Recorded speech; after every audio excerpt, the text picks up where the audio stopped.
পরিণীতা সিনেমার একটা সিন আছে যেখানে শুভশ্রী বলে, আমাকে ভালোবাসলে না কেন বাবাইদা?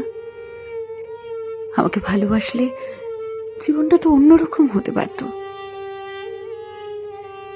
আবার ফরেস্ট গ্যাম্প মুভিতে যেখানে জেনিকে গ্যাম্প জিজ্ঞেস করে, why don't you love me Jenny? I am not a smart man, but I know what love is. কি অসম্ভব মন ভার করা দুটো লাইন। আমরা সবাই হয়তো কাউকে না কাউকে এটাই জিজ্ঞেস করতে চাই যে, আমায় কেন ভালোবাসলে না? কিন্তু আমরা কেউ জিজ্ঞেস করতে পারি না, কাউকে জিজ্ঞেস করা যায় না, কারণ শুনতে রুড়ো হলেও এটাই সত্যি যে unfortunately people have the rights to dislike your love, no matter how pure your intention are. You are not what they want.